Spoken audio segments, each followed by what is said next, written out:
Joining us now is John Canally, investment strategist and economist with LPL Financial, where he helps oversee $285 billion in assets. John, great to have you on the program. Tell me today, what's the message in the market about the risk of a double-dip recession? Good to be here, Laura. Yeah, that's been the fear the last couple of weeks, really since the middle of May. We've got to the point now where the economic data is no longer uniformly good. For 12 months after the end of the recession, which probably ended in June of '09, we saw economic data that was better than the prior month, better than expected. And then beginning probably middle of May, end of May, the data started to get a little more choppy. You had some data miss expectations. And then more recently, we've just had data that's just plain bad. So that's raised fears of a double dip.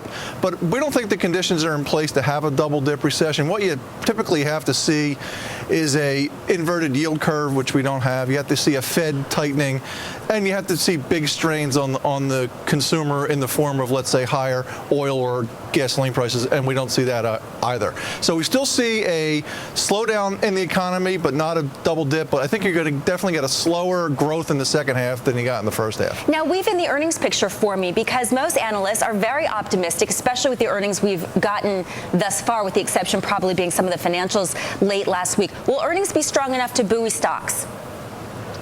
I think they will. I think, the first week of earnings were good, not great. There were some issues on the revenue side, especially in financials. But I think the key is going to be this week we're getting 150 or so earnings. And I think the key there is going to be the guidance, what corporate managements are telling us about what they're seeing in Europe, what they're seeing on the consumer side here, and quite frankly, what they're going to do with some of the cash that they have on their balance sheets. Because there's a lot of cash on corporations' balance sheets. There's a lot of things they can do with that cash.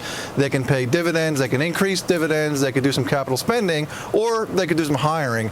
We've seen a lot of capital spending, haven't seen a lot of hiring, and the news on dividends is thus far mixed. So you'd like to see some guidance there as well.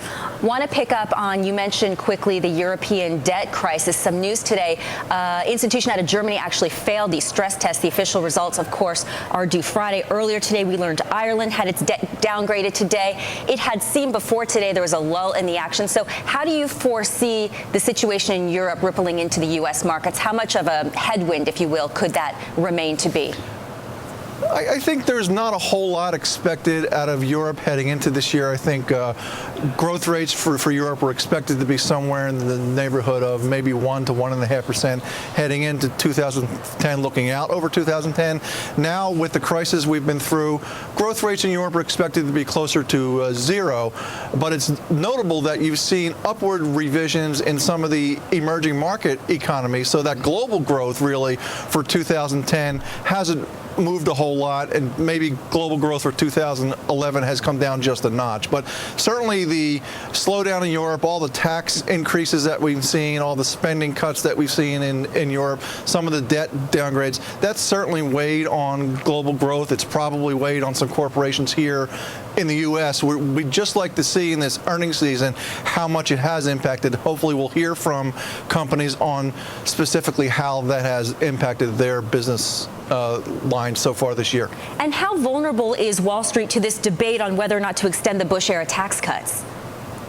You mentioned the dividend payers earlier. Yeah, no, I think that's one of the big uncertainties. I mean, it looks like we're going to finally get through financial regulatory reform this week, and I think the next topic that pops up will be whether or not to extend the Bush tax cuts, and that just introduces some certainty. I think it's fairly certain that the for tax rates for those making under $200,000 won't be raised this year. The uncertainty comes in with those making above $200,000, plus the capital gains and dividends. You'd like to see some certainty there, but there's a risk that this could extend even into early next year. So the market might not find out what's going to happen with those investor-related tax cuts until early 2011. Hopefully, though, they'll address it before the midterm elections. Sure. There's also a risk that they could do that, in the lame duck session as well. John Canally, the investment strategist and economist with LPL Financial. Thanks so much for your time.